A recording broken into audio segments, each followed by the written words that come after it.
to shoot another episode of Spoopyween. I need to be very careful. I am wearing uh, I am wearing fleece gloves, and my phone is not in a case. I need to be very careful with how I hold my phone. I should really have left it in the tripod. That might become the way I get around uh, never putting my phone back in its case, even though I don't use the lavalier mics anywhere, approaching as often as I could, legitimately could. I know the sound is better. I forget about it, frankly. When I'm not charging my phone, I forget about it entirely, that I have the lavaliers. They're inconvenient as fuck. They're inconvenient as fuck. But whatever. And then one of them, the magnet is broken to the clip. So it's just an inconvenience, and inconvenient things I put out of my mind. Hey, Rach. Long time no be seen by you.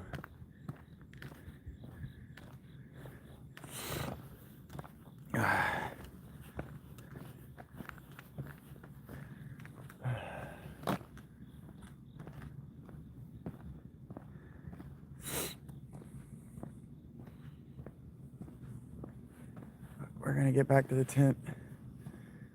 We're gonna get back to the tent before midnight, which means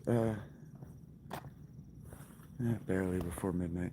But we'll get back to the tent before midnight, which means that we'll get the show going before 12:30. I should be able to tonight. I shouldn't be nearly as uncomfortable as I was last night. I don't feel nearly as uncomfortable, and as you can see, I am not cold. It is cold out here, but I am fine. Thanks, Rich.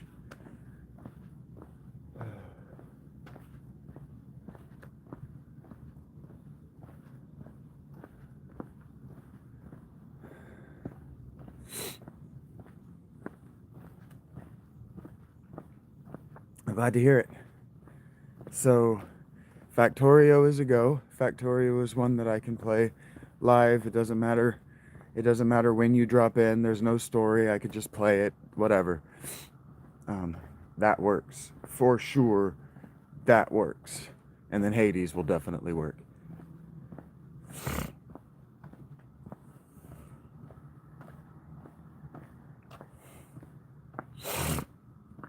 And so that means that the narrative games I have that work right now are Schedule 1 and 7 days. And I'm dragging my feet on 7 days. Hey Tony, what's up? Why do you think Mr. S is kind of a genius for immediately suggesting that I would be a good watch on Factorio? That my motherfucker and my forgetfulness and the way I lock in on things would make me an amusing watch during Factorio, because I just eyeball the number of materials I need. I need some way more than what you grabbed. Go back, and I'm willing to just do it. I'm willing to just take the time necessary to hoof my stupid ass over there with no haste whatsoever to get to the car, where everybody else is going to jump in the car. I'm glad it works. He's been at me literally since the moment I met him to let him watch me play Factorio. So he's been at me. He wants to see the way my mind works in that, and he wants to see me build something in Minecraft, and I told him that's never going to happen.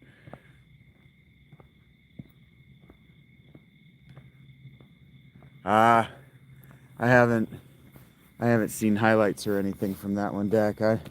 I am sorry to hear that, man. The Panthers are the worst team in the football. It's between the Panthers and the Cardinals. And sometimes you just lose one. And yeah, the Cowboys' defense has been bad. But I'm kind of looking forward to... Because it depends. I can make my own save too. But with Hades has a story. And the story of Hades is really good. But it's you just kind of have to watch it. You just kind of have to see it happen in order to get it. And so Hades feels like a game that it would be unfair to not be recording. So if I do stream it to Discord, I'll record that too. Because it's set in a time period and a myth system that I know a lot about. I can use Hades to do the Philolitea thing.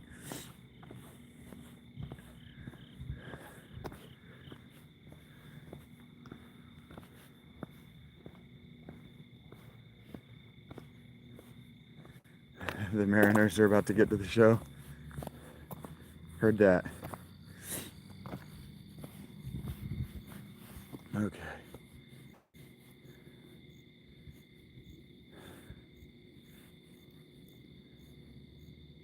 Wrong button. Wrong button.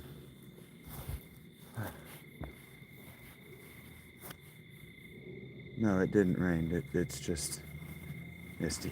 That's just what Ohio looks like. Okay.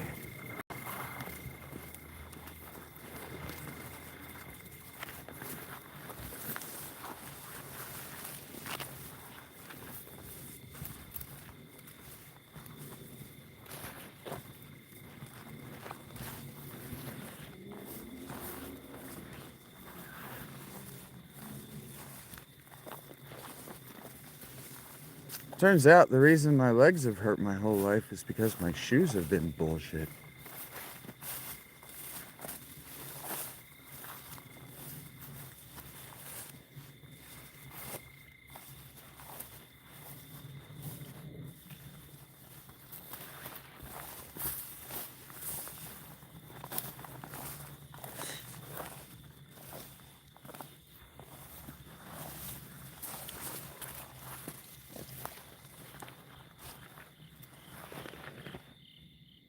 Maybe it did rain.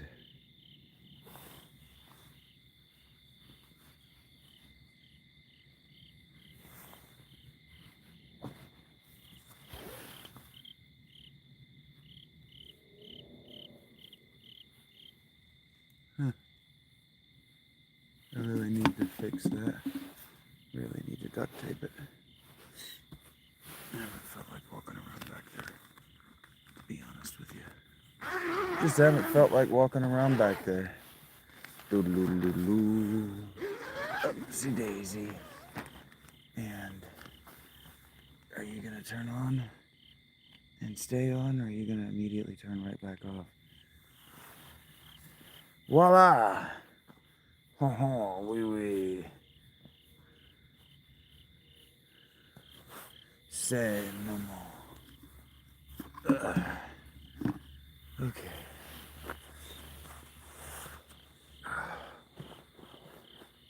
Hey Eric, what's up?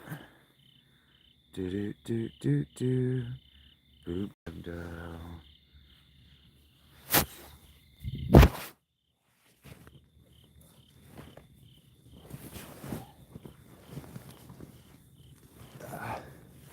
All right, Spider, out of my bedding. My bedding is not for you to sleep in. My bedding is for me to sleep in. Thank you very much. Oh, God damn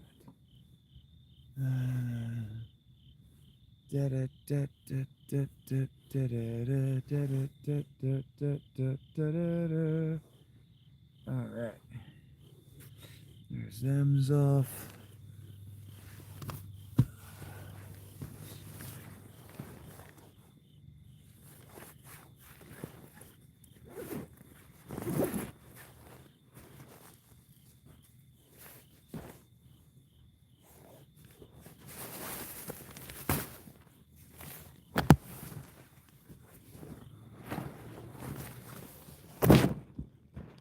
I have to turn that off twice for it to type.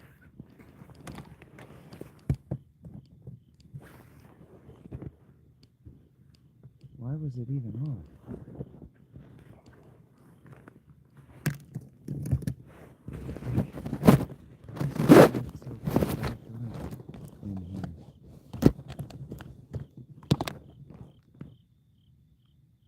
means it's turning my laptop on because it's connecting to it, which it shouldn't be doing. Shouldn't be able to do. It's annoying.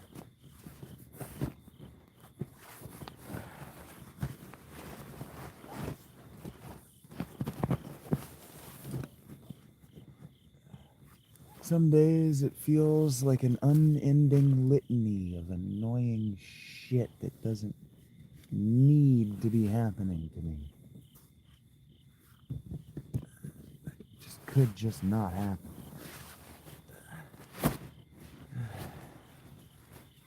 Here we go.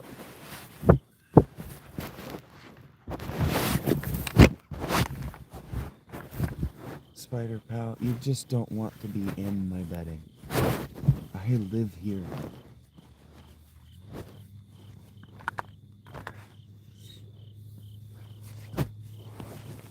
Spiders are so damn stubborn. Adventure time with Shags and me.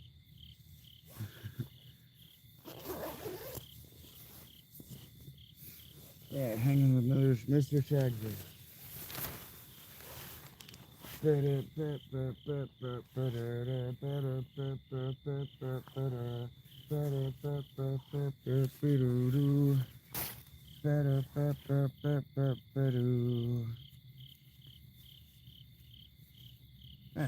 didn't fall far from the trees, man. Shit. Why did that happen?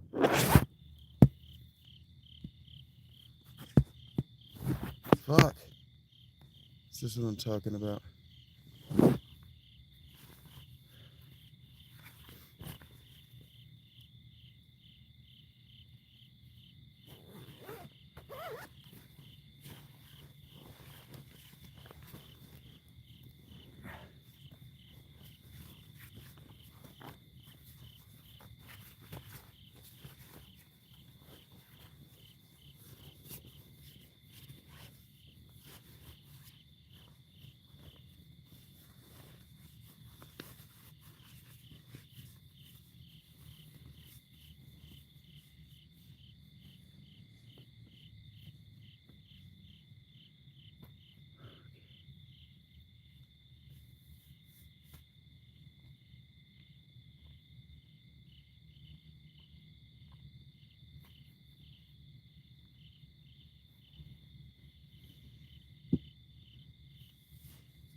You're not Rach.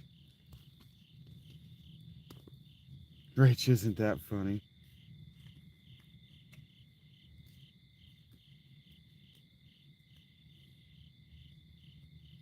I don't know, I think Rach is pretty funny.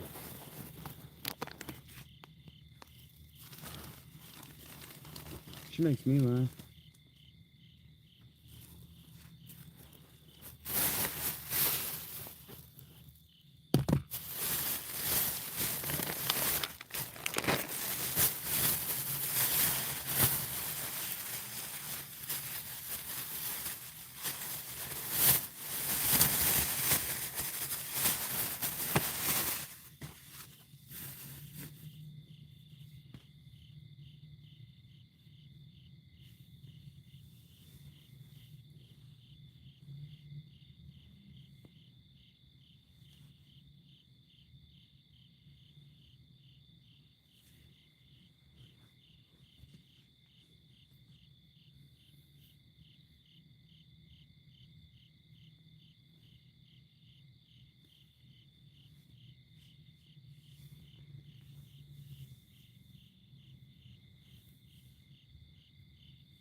Heard that, Tony.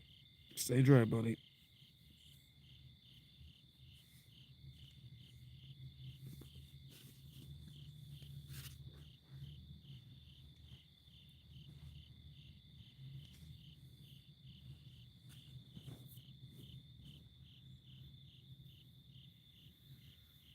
Whew. We're almost there, guys. Your patience is noted and appreciated. We're almost there. I gotta get comfortable or this can't happen.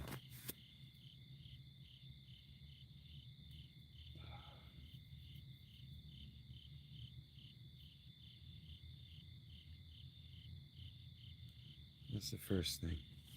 Is I gotta be able to relax. I gotta be able to get past the fact that I'm very tired. If I'm gonna do this and Shaggy Phil tonight. If we're gonna get an episode of Shaggy Phil tonight, I gotta be on my best, and I don't think I've got an episode of Shaggy Phil. Football wipes me the fuck out. But you might get one tomorrow anyway. Watching football wipes me out. We played a pretty intense game as far as using my brain.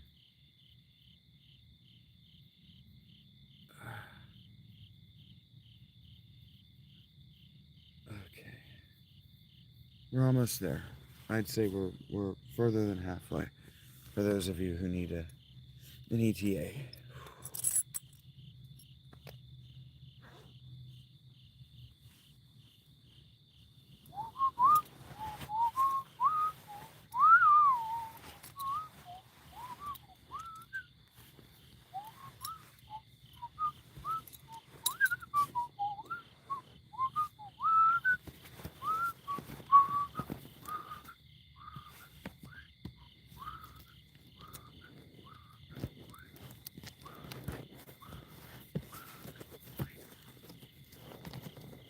You don't like driving in or shoveling upon snow?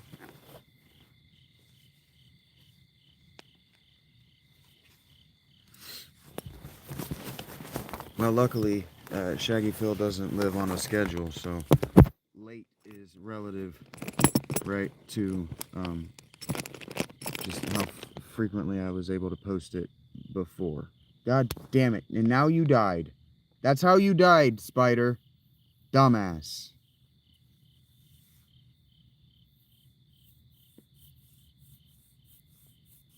I told you that I lived in here and that you were going to piss me off and that you were going to die. I'm sorry that you got felled on your face. I had to kill a spider. It's V. Those socks are just a little bit tight. Oh man, that's gnarly. Gross. Need a pumice stone for my fucking toe. It's grody.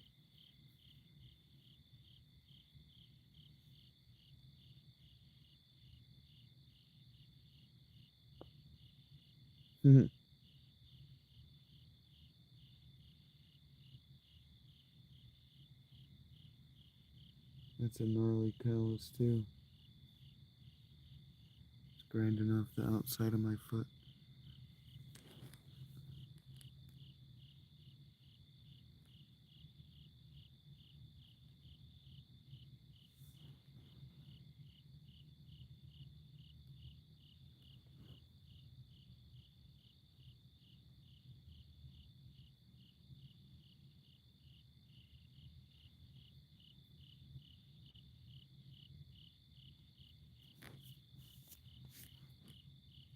That was actually a jumping spider. It actually was a jumping spider that just got dead.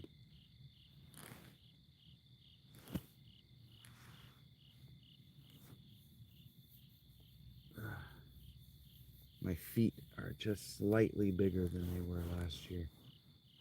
You know, muscles and stuff.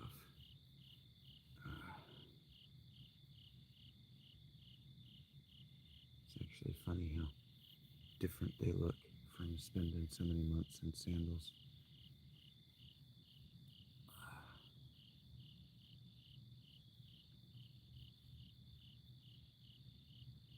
Toes look gnarly now.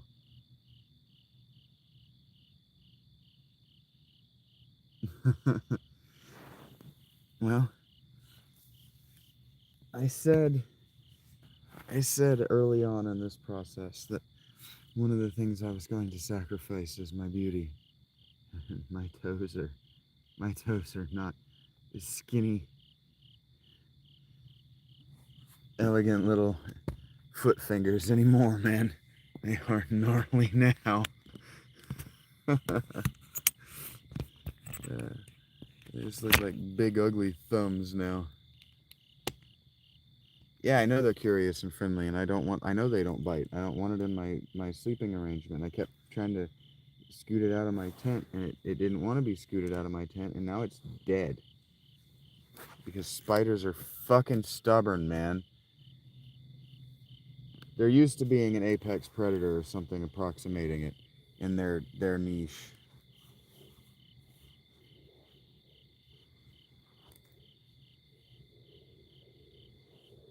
He wouldn't get off of me or out of my space. He kept climbing on me, so finally he got to die. He thinks he won't do anything if I come back here, and I said, the fuck, I won't do anything. And it's a shame because he'll never get to learn from his mistake.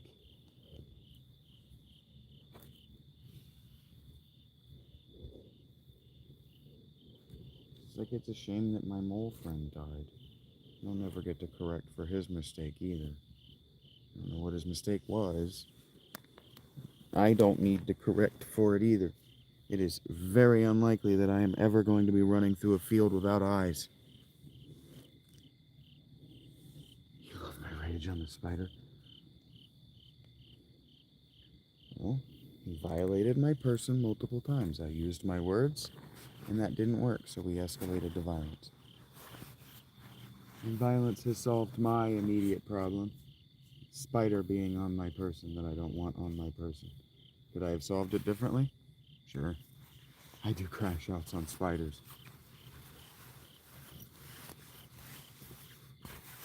Yes, Eric, I began at my words. You use your words. I know it's a spider and they don't speak human words.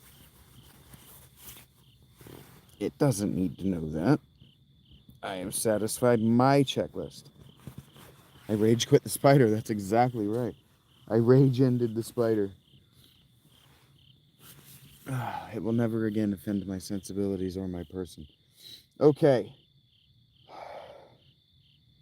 We're almost there. I'm gonna see if I could get past that. That's intense, pal. Keyboard to the face. Yeah, instead of face rolling my keyboard, I'm face rolling you with my keyboard. Keyboard rolling your face. As it were.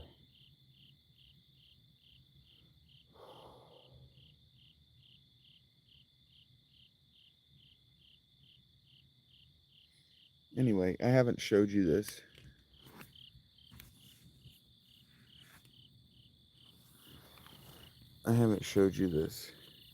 My shoes are thick AF. This padded thickness here at the top isn't just at the mouth. It's that thick all the way through the shoe. All the way through. These shoes are thick and they are comfortable, man. They will be a fucking nightmare in the summer, but they're winter boots.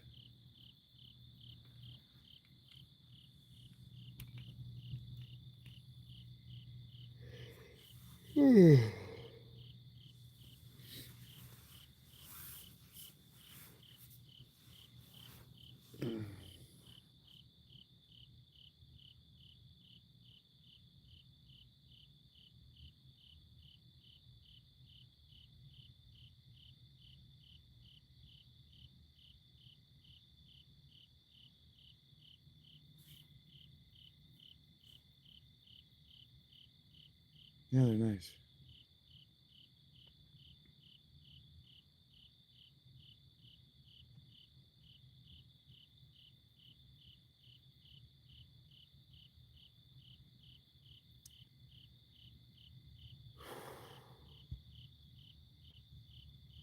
Okay.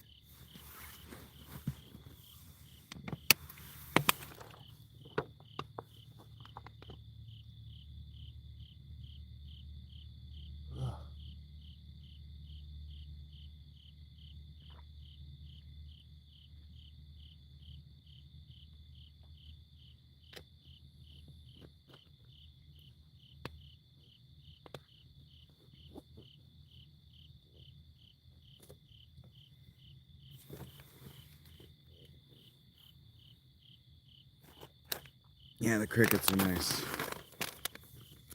I gotta put out a snack for, I almost called him Eric, for Logan, or he's gonna bother me.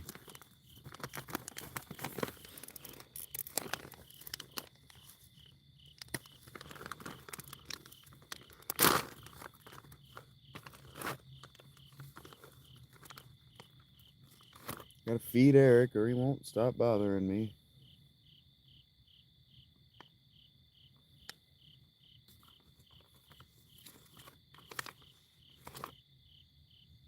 Giving you an almond this time, you dick, since you were climbing around in here and kept me awake all night. Oh, fuck.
What?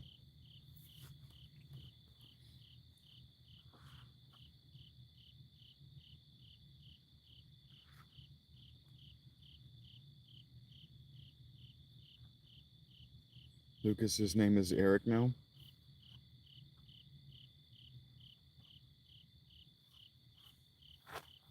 Yeah, I said that I almost called him Eric.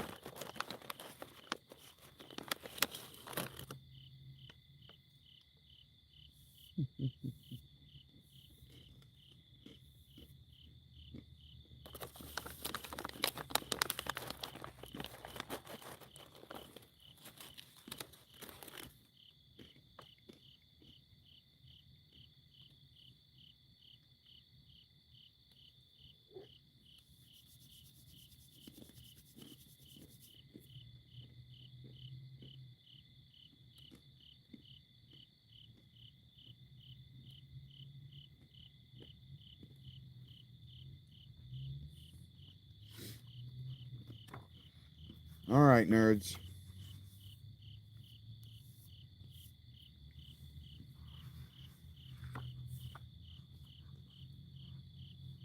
From John Keel's Disneyland of the Gods. New Age of the Gods. On a warm June evening in AD 1430, four peasants in the village of Jaén, Spain, witnessed a remarkable procession. From four separate locations, they watched an estimated 500 people parade along dusty roads, led by a tall, beautiful woman in a white robe carrying an infant in her arms. She wore a glowing mantle ablaze with iridescent colors, casting so much light it nearly blinded the witnesses.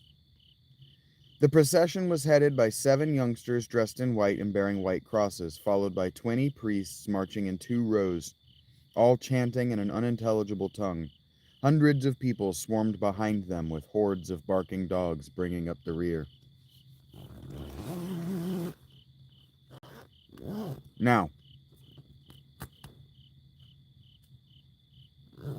before we get any further, has anybody listened to me reading about my Harlequin research? Harlequin research? The wild hunt research that I was doing? Because this is a legitimate style of story. 1430 is very late for this to be happening in history, though. The procession wound its way through the deserted streets of San Ildefonso Church, where the flowing lady ascended a silvery throne.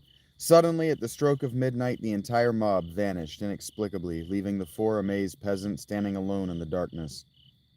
There was not a single footprint or trace of the procession in the dirt along their route. When they reported their strange experience, the four witnesses were subjected to weeks of questioning and investigation by civil and religious authorities. They had all apparently seen the same identical things, and their report led to the origin of a sacred cult that flourished in Spain for several centuries. This is true. The book I read was not about Spain. It didn't involve Spain. It was just France, Germany, and England. Italy a little bit. But this is an archetype of story that academics, historians, work in. According to the extensive record of the event, one of the witnesses had heard a voice on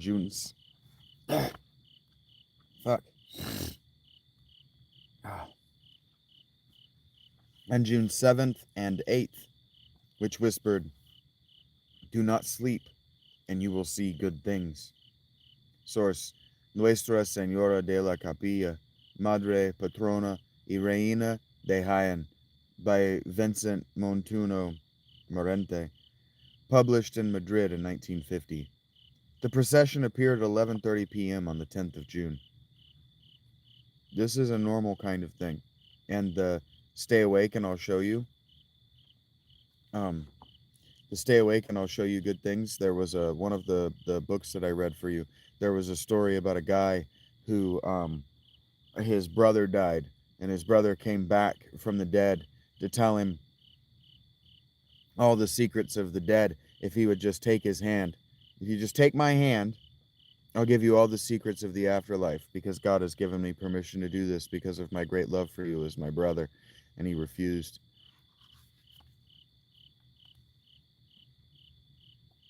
Ghostly parades were not restricted to the 15th century. In my own investigations, I have heard many bizarre tales from sincere witnesses describing gatherings of strange beings on beaches and hilltops. There have been mysterious convoys of automobiles racing through small towns in the wee hours, their drivers pale and seemingly entranced. In one case on Long Island, two witnesses reportedly saw hundreds of dogs, all sizes and breeds, blocking roads and converging on a field where UFOs had previously been seen. Oddest of all, phantom police cars and men in police uniforms have appeared in remote places, diverted traffic, and then vanished. Ivan Sanderson and his wife were once detoured by a mystery man in a naval uniform on a back road during one of their investigative stories. In a simpler age, the testimony of a solitary witness was sufficient to launch a legend. The thousands of religious miracles so carefully investigated by religious authorities through the ages were usually witnessed by one or two people, most often small children. It is probable that a large part of all mythology and folklore has a basis in fact, that a few witnesses actually saw, or thought they saw, the gods or monsters. In the days before the printed and electronic media, such incidents were preserved by oral tradition. When a succession of witnesses had reported essentially the same thing, often in the same geographical location, generation after generation, the existence of the god or demon became established fact.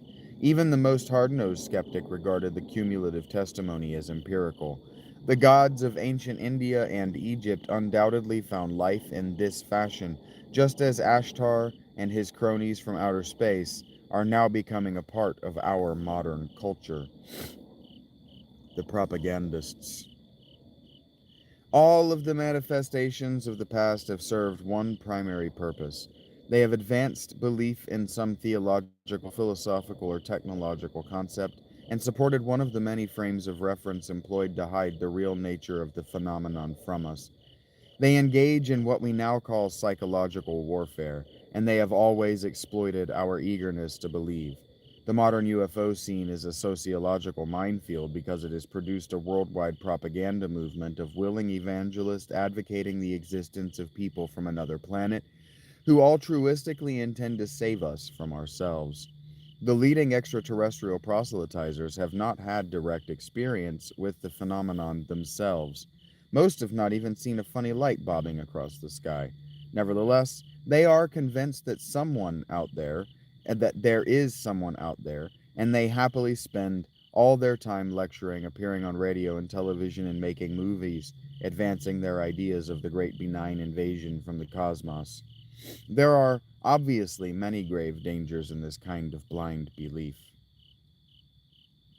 Our studies of the UFO percipients and contactees are teaching us that these encounters are more hallucinatory than real, that some complex hypnotic process is involved, and that the real phenomenon is hiding behind a carefully engineered smokescreen of propaganda.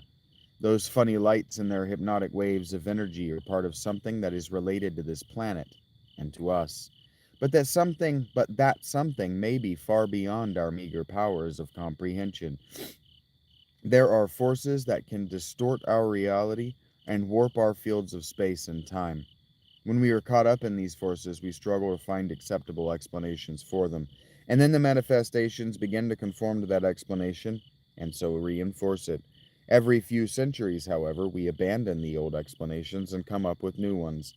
Then the phenomenon obligingly tailors itself to those new beliefs. This factor alone indicates that part of the phenomenon, at least, is directly related to the human psyche, and these events are in part the work of the individual and collective unconsciousness. In the past several years, a number of psychiatrists, doctors, and scientists have quietly gathered empirical evidence that some force whose origin and purpose remain unknown to us has the power to produce amnesia and other, even more horrendous effects. Usually, we hear about these incidents by accident. There is no way of knowing how many thousands of people may have been temporarily abducted and examined in recent years. It could happen to you on the way home from a party. You could wake up the next morning in your own bed, puzzled because you couldn't remember anything that happened after you left the party. But you would naturally decide you probably had had too much to drink and dismiss it from your mind. The historical record indicates this inspection process as a continuing one. Also, from what we know of this, which is admittedly not enough, it seems to be hereditary. If your great grandfather had an experience of this type during the great UFO wave of 1897, you are likely to have had it in 1967. Persons with Indian blood are more likely to have some form of UFO experience than anyone else, except for gypsies. The phenomenon is selective, and a study of the UFO record suggests that certain groups are selected more often than others. Although Jews represent about 5% of the U.S. population, fewer than 1% of the known UFO witnesses have been Jewish. The phenomenon is more intense in Catholic countries, i.e., Brazil, France, Spain, etc., than in others. Barney Hill was black, and black witnesses are a rarity. But this may be because the black people are still cut off from normal channels of reporting. Newspaper reporters in many regions of the U.S. might still tend to ignore a black witness. Finally, studies by Dr. Jacques Vallée and others demonstrate that age is often a factor in the selection process. A 20-year-old is more apt to undergo a UFO experience than a 50-year-old. But maybe everyone in the selected groups undergoes their experiences when they are in their late 20s or early 20s, even though very few remember anything about them. Are UFOs to blame? We now know that this phenomenon operates in many ways, on many levels, using many different frames of reference. The flying saucer concept is just a frame of reference, like the secret caverns of the fairies in an earlier epoch. Flying saucers may be no more real than those legendary caverns, but they can become real if you believe in them hard enough.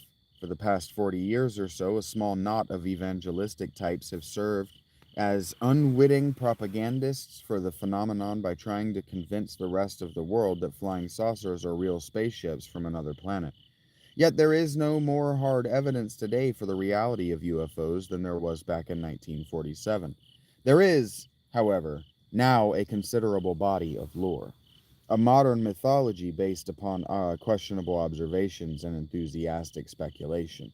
People who indulge in spiritualistic beliefs, witchcraft, and black magic, and a dozen other frames of reference also experience these medical type dreams and spells of lacunar amnesia. They blame your evil spirits, the devil, and other chimerical entities for these events, and just as convincingly as the UFO enthusiasts who are stumped for extraterrestrial visitors.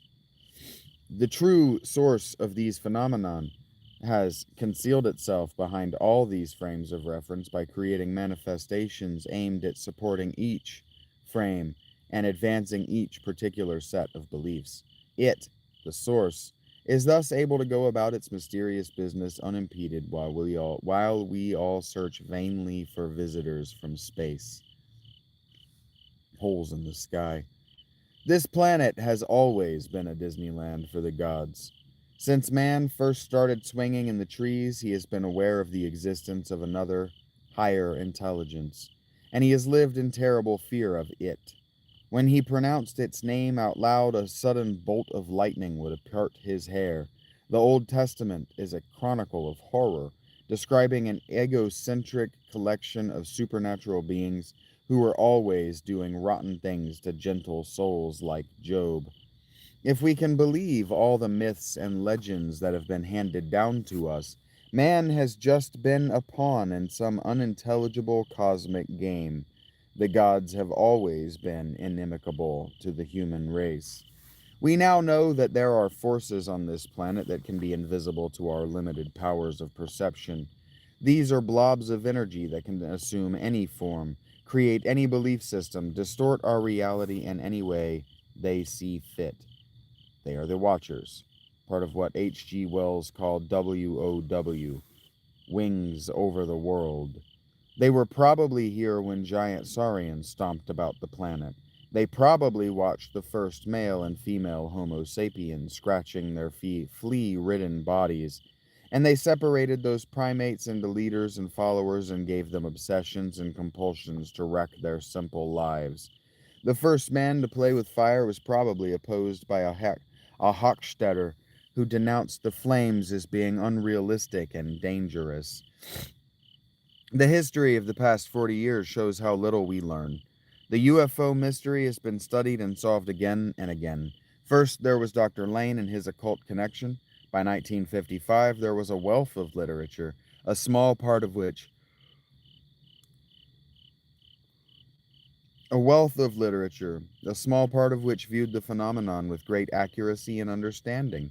But the true believers persisted in accepting the contactee confabulations at face value. Newcomers always had to start all over again. In 1969, an air marshal for the Royal Air Force, Sir Victor Goddard, gave a lengthy speech in London revealing all that the RAF had learned about UFOs in its years of investigation. That should have been the end of the matter, but it wasn't.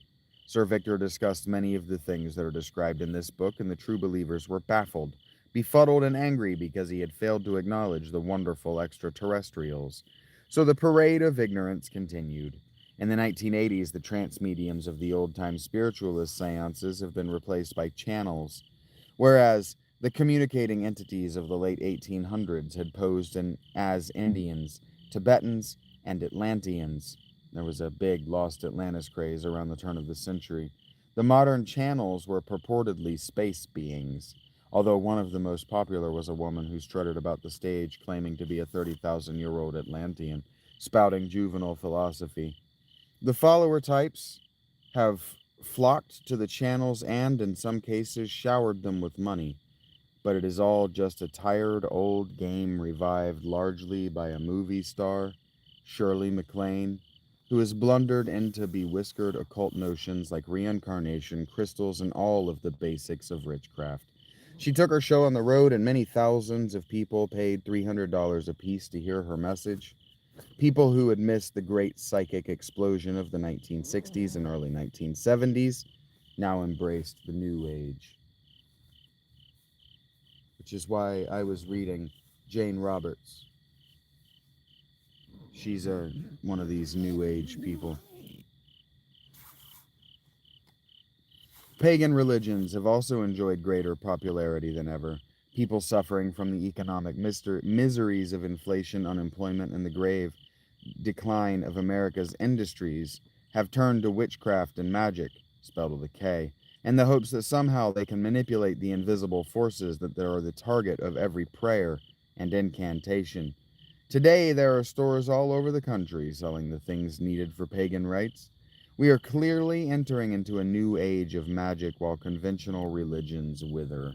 As I have already explained, it doesn't take much proof to launch a new cult or belief system.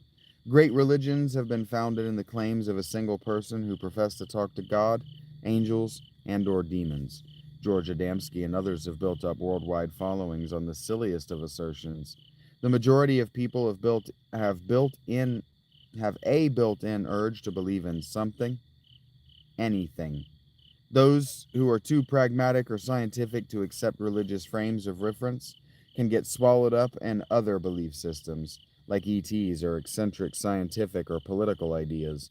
The key ingredients are a charismatic leader, who is often a schizophrenic, and followers who are obsessive compulsive personalities.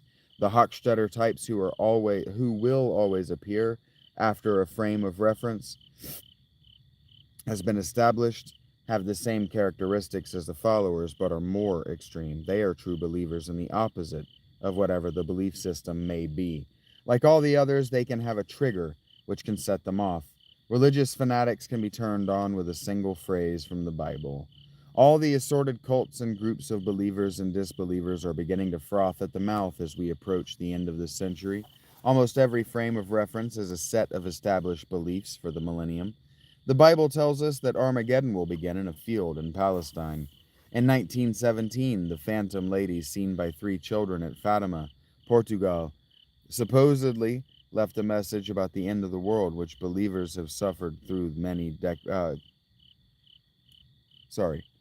about the end of the world, which Pope John refused to reveal to the public. The hardy UFO believers have suffered through many predicted end times over the years, sometimes going to sit on mountaintops to wait for UFOs to arrive and save them. It has been a very long wait.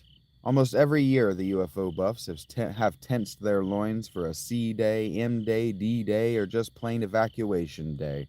The Bible even spells it out, telling us that 144,000 chosen people will be rescued. Everyone else will fry while all the dead rise up from cemeteries and general havoc breaks loose. The French prophet Nostradamus predicted that a great terror from the sky would hit this planet in 1999. In 1961, 4 young girls in the little village of Garabandal, Spain, shared a vision of a lady with long, thin hands, a long, angular face, and thin lips.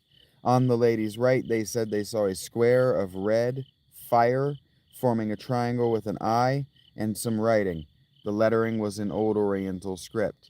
The entity gave the children several messages, one which clearly stated that the coming end of the world would be signaled by the appearance of a hole in the sky. A hole in the sky? That didn't make much sense in 1961. The girls had a series of conversations with the lady. Since they were solid Catholics, they assumed she was the Virgin Mary. Thousands of true believers poured into Garabandal and watched as the girls went into trances. No one else was able to see the lady. A large cult has grown up around the miracle of Garabandal. When, in the early 1980s, scientists in Antarctica discovered a huge hole in the ozone layer above the South Pole, the Garabandalites flipped out. Once more, it was time to get ready for the end. Let's not forget the American Indians. They also have many solemn predictions about the grand finale. Their messengers and gods were copycats of the long-haired folk on Mount Olympus and in the Arabian desert. Whenever and wherever these entities have appeared, they have always promised that they would return again one day, and their next visit would mark the end of the world. Since one does not argue with an apparent godly being, this promised return has become an integral part of many belief systems. The Jews have been waiting for thousands of years for a Messiah to appear. The Christians believe that Joshua will come back riding on a glowing cloud and it'll be curtains for this tired old planet. The modern spacemen from flying saucers always say they will come back one day, supposedly to evacuate the chosen few to a safer planet. The Hopi Indians have long referred to the big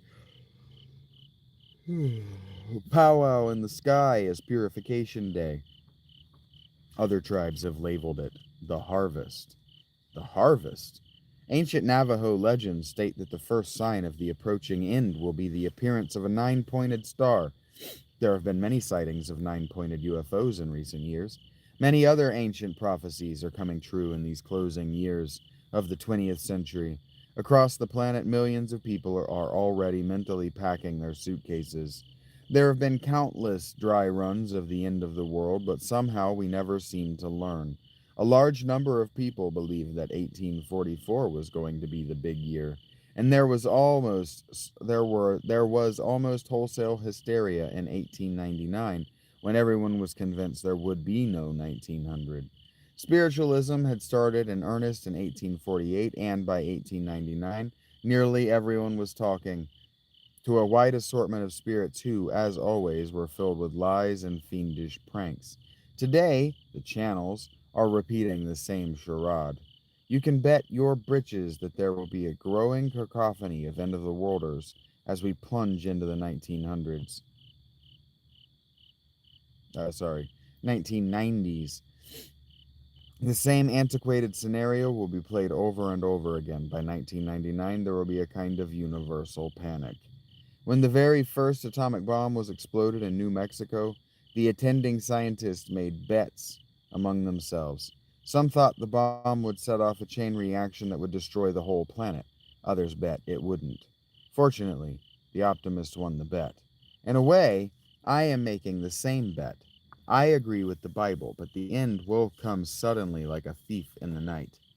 But I don't think it will happen soon, nor do I think we need to fear an atomic war, even though the Pentagon has been successfully terrorizing the American public and the world with that threat for 40 years. In his farewell address to West Point, General Douglas MacArthur announced that he believed that one day we would be caught up in a war with evil forces from another planet. The general was an avid UFO fan, but in the 25 years since his speech, we have spent millions and millions on exobiology and the search for extraterrestrial life. Our scientists have come up empty handed and now they are stampeding to the old anti ET position. Even science fictioneers like Arthur C. Clarke are now begrudgingly admitting that it looks as if there is no such thing as extraterrestrial life. They myriad planets, the myriad planets we once imagined do not exist. There is no evidence of any form of life in our own solar system outside of Earth. It's not true. There might be water on one of Neptune's moons. The universe consists of debris from some great explosion long before the beginning of time, and it took a long series of coincidences and freak accidents for this planet to become infested. Apparently, particles of energy left over from that explosion first took charge of this mud ball, and they've been in charge ever since. H.P. Lovecraft called them the Elders. They have been leading us around by our collective noses for aeons. But now, for some reason that is not clear, merging is taking place. The Elders are slowly revealing themselves to us. What was once forbidden knowledge is now becoming known to millions. Even our scientists, those poor backward slobs, and the Hochsteters are recognizing the presence of these forces. The industrial age is coming to a close and science is rediscovering magic. Our civilization, which took centuries to build, is now coming apart. Violence stalks the whole planet. Dishonesty and corruption grip our decaying governments.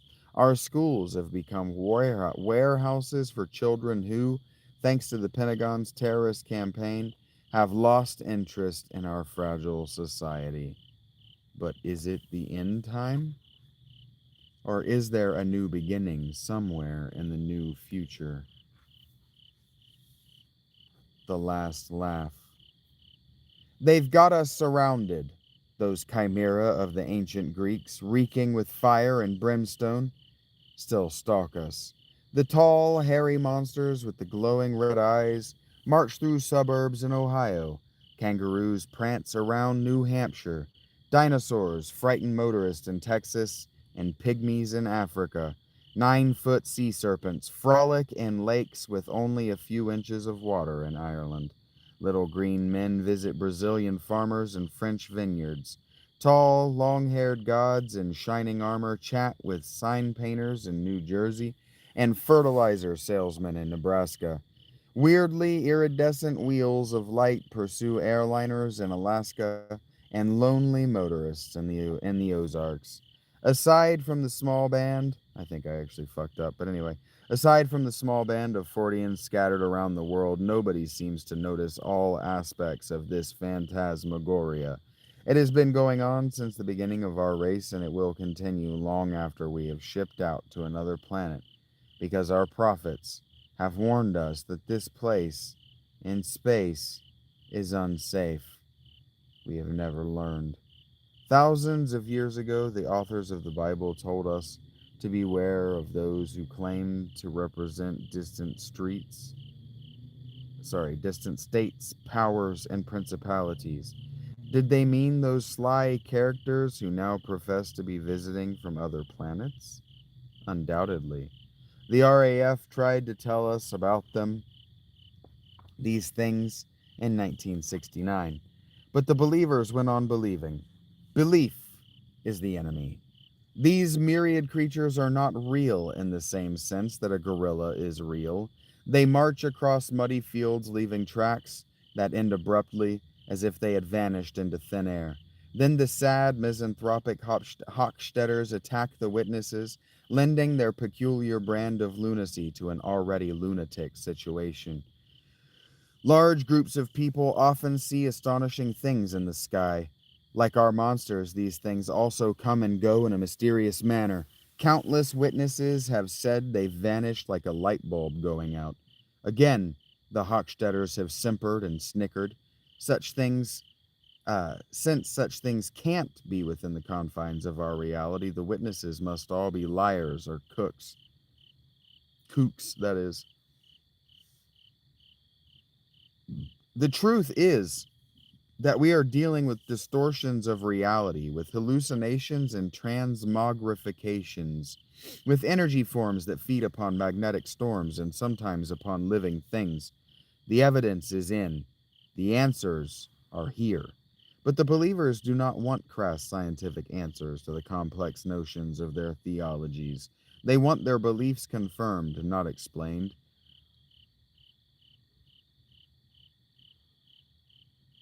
Each generation has produced its own Shirley MacLaines. In some generations, whole countries have been seized by the blind, irrational fanaticism that produced the Children's Crusades of the Middle Ages and Hitler's Germany. A large part of the folklore of Ireland is based upon the presence of little people living in magical hills. There are many places in the United States so haunted that the Indians always refuse to go near them. Today, those same places are still haunted by weird aerial lights and hairy creatures that scream in the night. We are like ants, trying to view reality with very limited perceptive equipment and then basing our theologies and philosophies on what are essentially misperceptions. The real problem is that there is a much larger reality around us that we cannot see but can only sense. While we grovel on our way to the 21st century, someone or something is watching with amusement.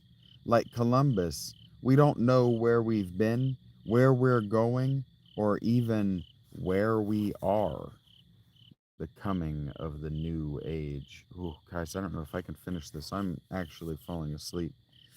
When the people of Ireland first discovered the wee people, they founded a whole new subculture based upon the first-hand experiences of reliable people.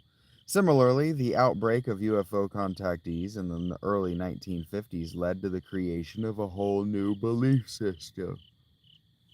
Ugh. Most of these first contactees were simple people: farmers, housewives, factory workers, and quasi mystical seekers. Though the majority were barely literate, they often spent months or even years laboriously writing books about their experiences. In many cases, these books were even allegedly dictated by the long haired entities directly. Legitimate publishers frowned on these amateurish efforts, so many of these would be authors scrimped and saved and published their books themselves. Their dedication was fanatical, and many of them suffered incredible hardships to get their message across. Usually, such books found an audience of a few hundred and were quickly forgotten.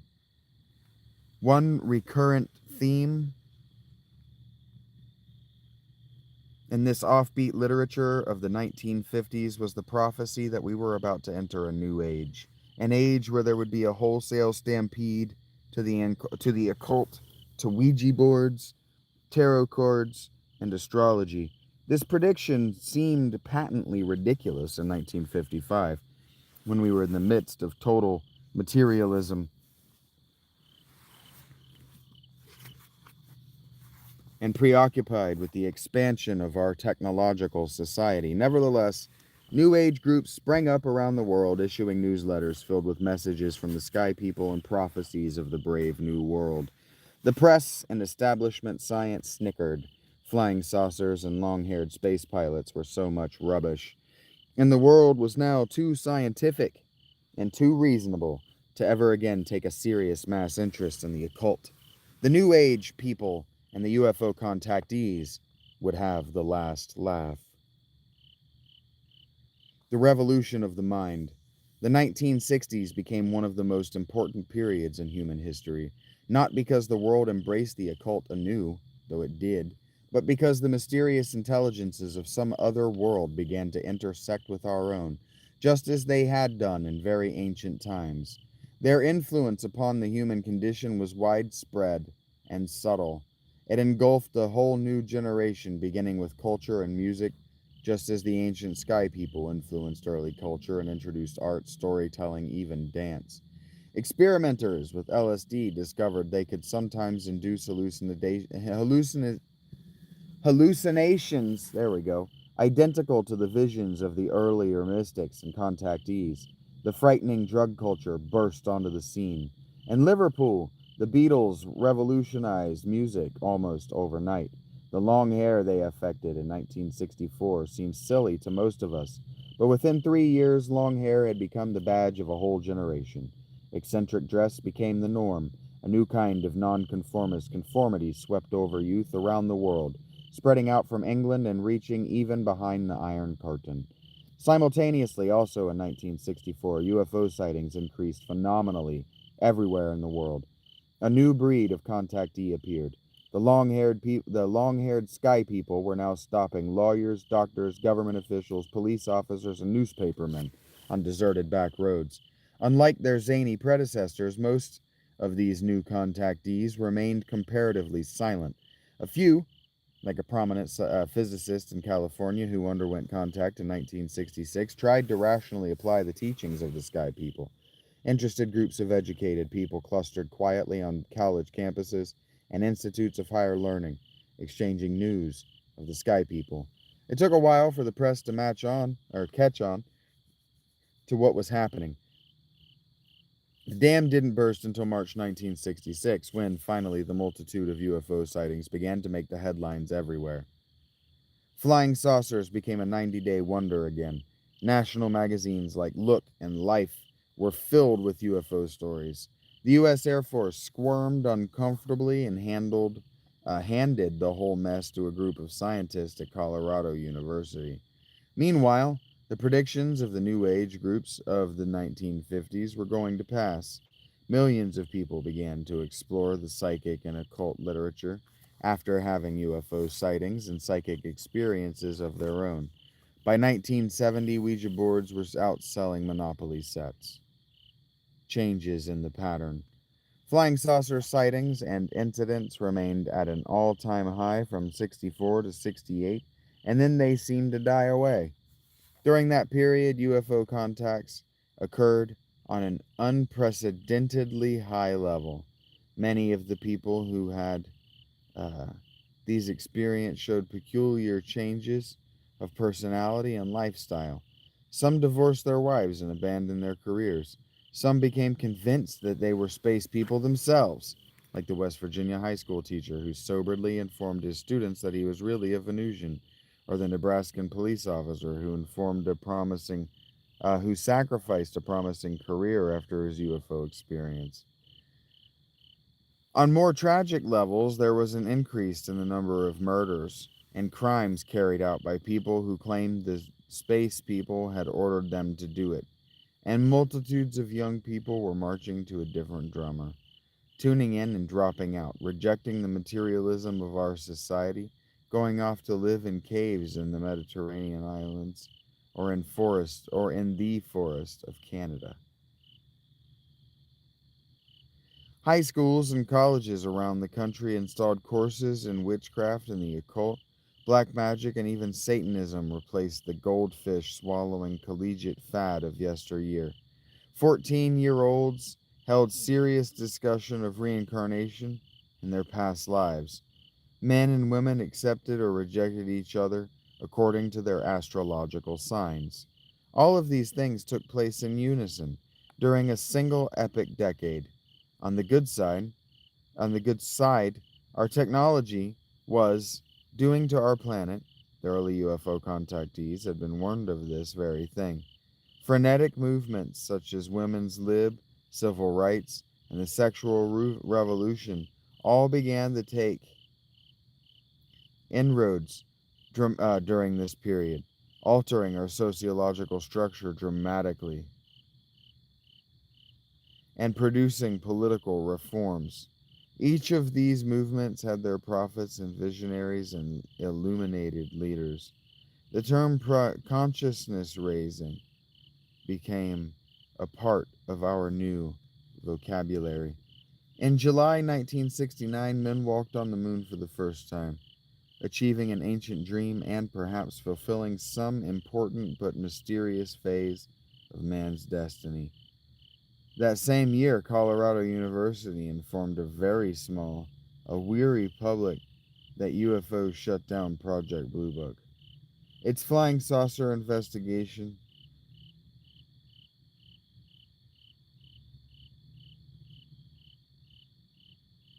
oh, sorry. Its flying saucer investigation group. The press rarely mentioned UFOs after that, although they are still being seen with tiresome frequency. Books on the occult were outselling books on such perennial topics as sex. A decade earlier, no major publisher would touch an occult book because there was only a fringe marketplace. The New Age had not crept up on us. It had arrived with an awesome suddenness. In flying saucers in the 1950s, by the late 1960s, wait a minute. Whereas only a few thousand crackpots had believed in flying saucers in the 1950s, by the late 1960s, millions of people all over the world believed. We were receiving visitors from people from outer space. In 1971, the ambassador from the African state of Uganda stood up in the United Nations and delivered a speech about the UFOs in his country, demanding that somebody ought to do something. Dr. J. Allen Hynek, the Air Force's UFO consultant for 20 years and a leading UFO skeptic for most of that time, published a book declaring, "Where there's smoke, then there must be fire." Some members of the Colorado UFO Project, such as Dr. David Saunders, are also defected to the ranks of the true believers. Is all of this accidental and coincidental? Or are we going through a repetition of history? Not physical history, but spiritual history. The myths and the religions, sorry. The myths and the religious lore of mankind demonstrate that the arrival of the sky people wrought great changes, often in a very short time. In some epochs, these changes were for the best. We do not have the necessary historical perspective to look back on the 1960s and accurately weigh the full merits of the revolution which took place. But it does appear as if the coming of the great UFO wave of 64 through 68 was inexorably linked with the many changes of the period. Evolution seems to have gone into reverse. Educational systems are collapsing worldwide. Illiteracy is rising so fast it can hardly be measured. People who can't read are, of course, cut off from the past, from history, from the thoughts and perceptions of great minds, from art and culture, from everything that has any meaning. The loss is staggering. We are becoming a race of animals living only for the immediate moment with no vocabularies, speaking in grunts and guttural noises like the cavemen. In 1987, there were 5 billion of us. In less than 20 years, there will be 10 billion. The 10 billion underestimates 10 billion uneducated animals fighting for food, killing each other wantonly. The optimists among the New Age thinkers hope that we are really entering a new phase in our evolutionary progress. But I'm afraid all the signs are negative. Man has ceased to evolve. Look at how we've slid backwards in just the past decade. Our social structures are falling apart. Armed motorists are shooting each other on California's highways. People are killing each other over parking spaces in New York. The 1970s were called the me decade because selfishness and and greed suddenly became acceptable qualities. This obsession with self was even more destructive than the positive thinking mania that swept the 1950s and destroyed critical reasoning, a very important and necessary ability in this modern world. In a 20-year span, we became a group without any critical faculties, dedicated entirely to self interests and to hell with everybody else. It was only natural that there would be a frantic search for workable beliefs in the 1980s and 1990s. The shallow, unthinking couch potatoes of the TV age need someone else to tell them what to do, and they don't have the critical reasoning ability to judge the validity of the belief systems they pursue.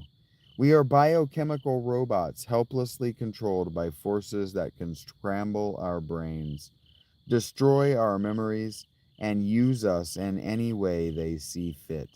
They have been doing it to us forever. We are caught up in a poker game being played with marked cards.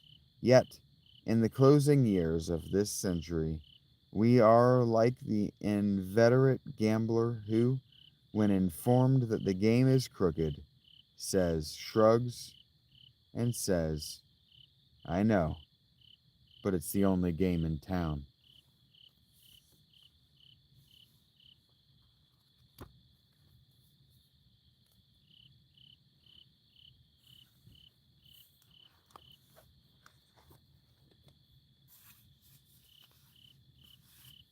That is why Bezos got big with his bookstore, Eric.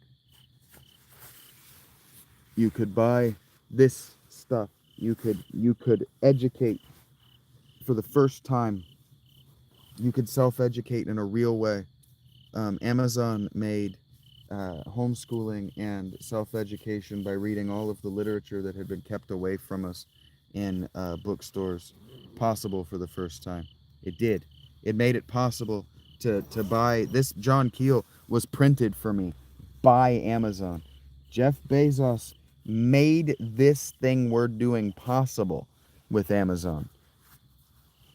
We owe Amazon a debt of gratitude. Anybody who believes in literacy and critical thinking and the ability to read for yourself owes Jeff Bezos a debt of gratitude.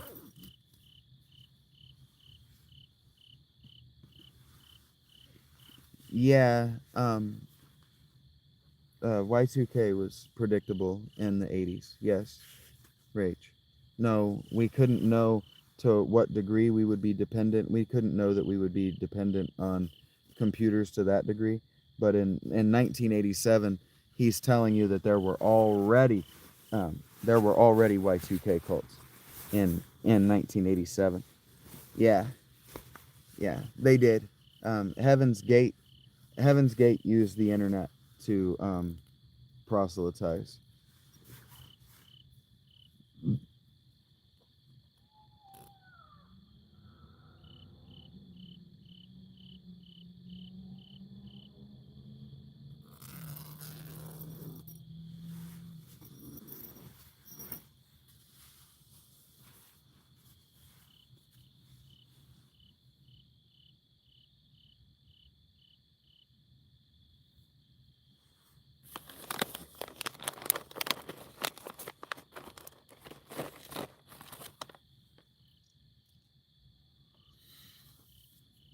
And that's that.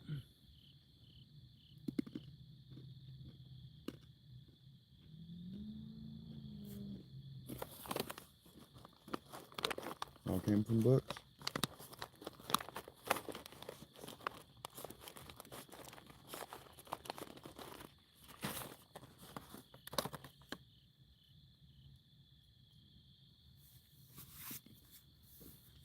It's because it was all the same market. It was all the same people marketing it, Rach.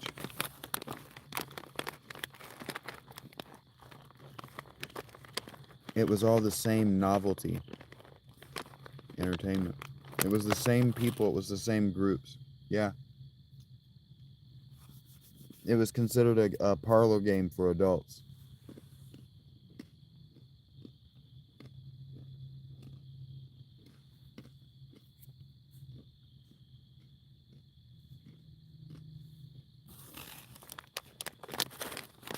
That's why I was reading Jane Roberts, Rach. The Seth material. There are Seth true believers today. If you look up the Seth material, you won't find people like me who are critical of it.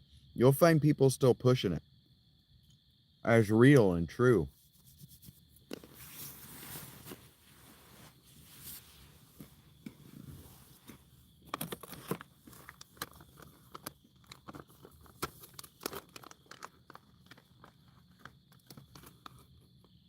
Yeah, the disassociation, brain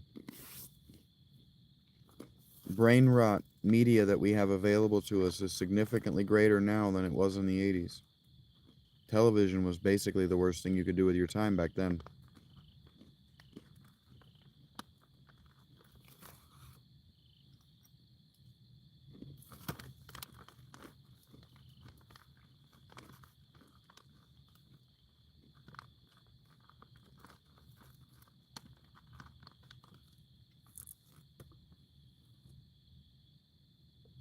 Yeah, they think there's frozen water under the surface, Rach.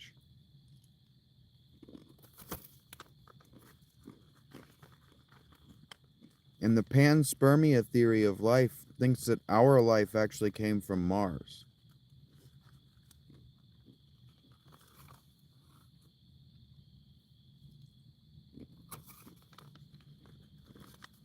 From John Keel's perspective, Eric, we're doing this on TVs. Sky people.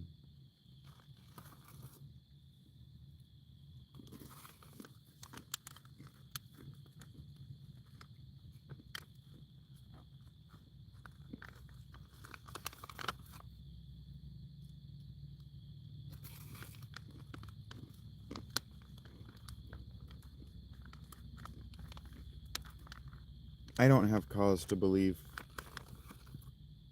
that sky people are literal. But the balls of energy that are sentient thing, I've seen that.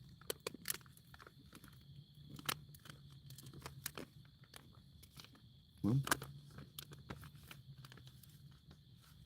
I recorded these lives and I read the book front to back so that anybody who would like to take the time to watch these multiple times can. Just know that I'm not monetizing these because it's not my work.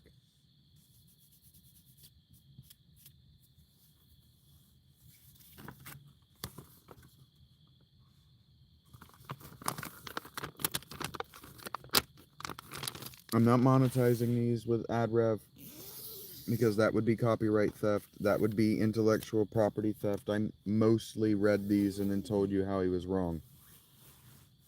That's not something to take to pride in receiving ad revenue for. So if you liked it, let me know.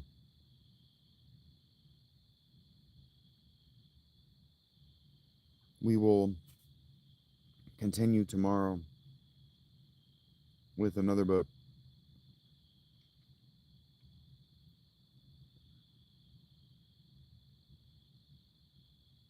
Which book that is a secret. It's a surprise. You'll find out tomorrow. It probably won't be hardback. I mean, physical. Probably won't be a physical copy.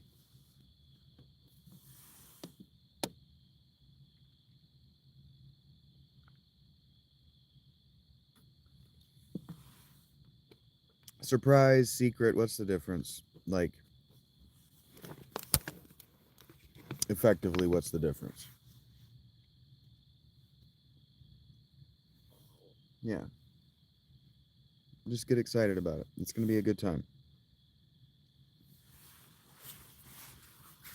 All right. Now I need my David Lee Roth post-performance fuck. Who volunteers? Your MAGA?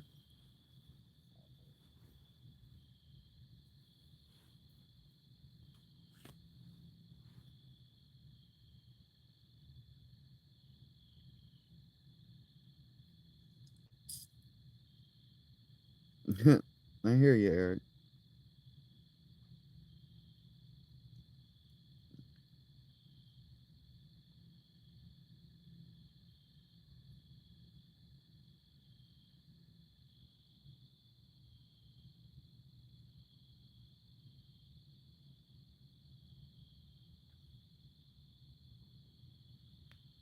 Okay, I have acquired tribute.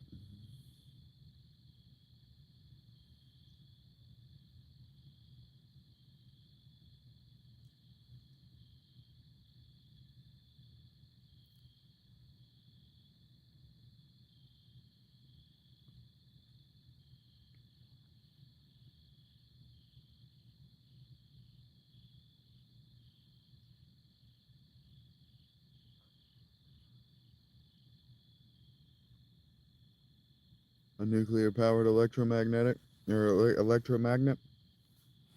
Maybe. That's a lot.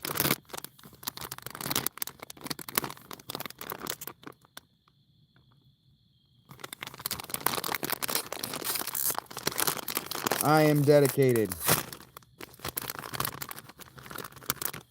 Tiny nuclear reactor.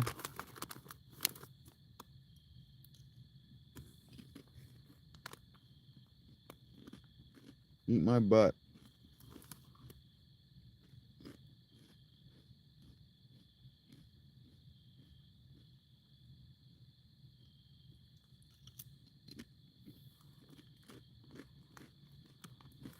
Hello, Cassidy.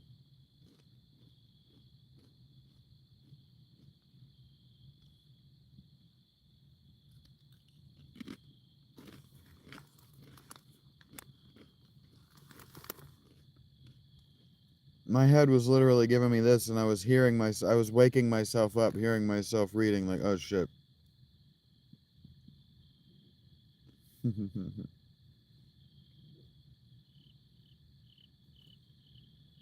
That's the most masculine of the available stickers.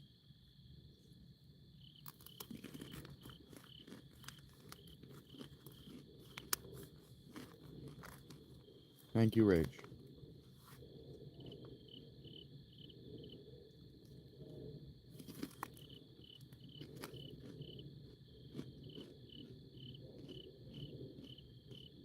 I'm alright, Cassidy. I'm tired.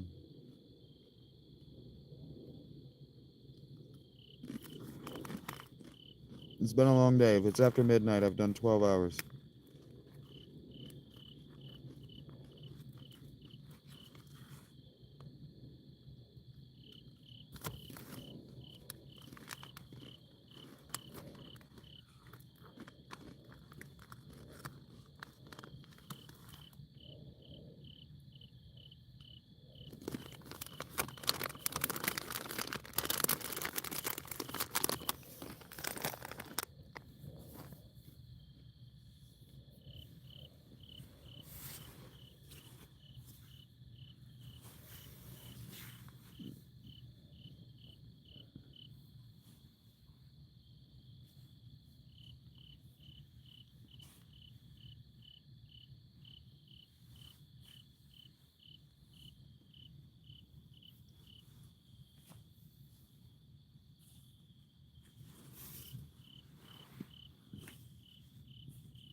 Weird.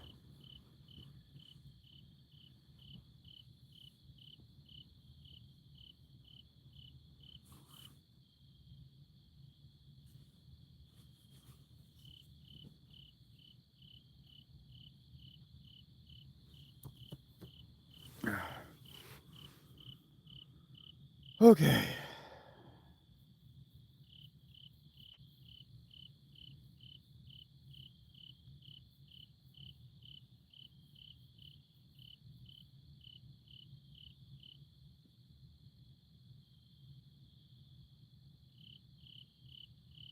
Mm.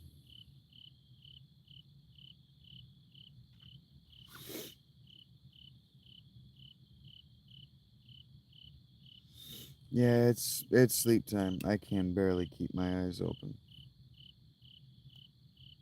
I appreciate you guys in a big way. It means a lot to me that this is starting to gain a little bit of momentum. Thank you for being here, Rach. Eric, you can have a potato for breakfast.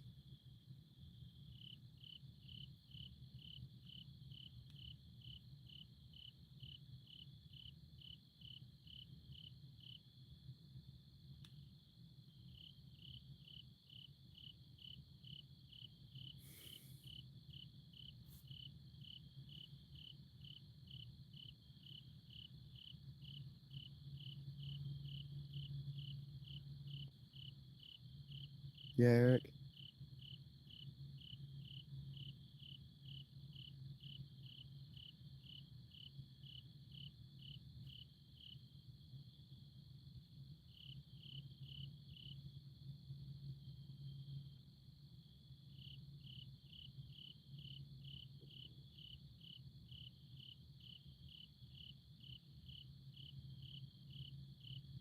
I can have a spider? Thank you, Eric. Alright, you fucking weird nerds. Alright. I'm taking back my tip jar. You guys have a good night. Thank you for the stickers. Thank you for the likes. Thank you for the goodwill. Thank you for everything that you do, Eric.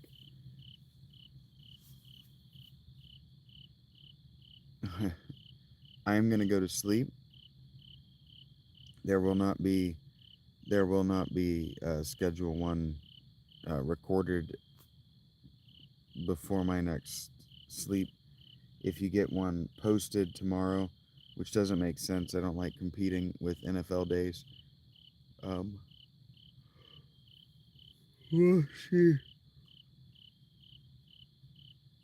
I have some options, and I'm looking around the internet for other games that we can tell stories with together.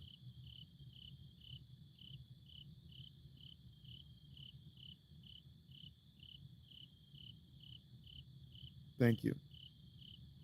Until tomorrow.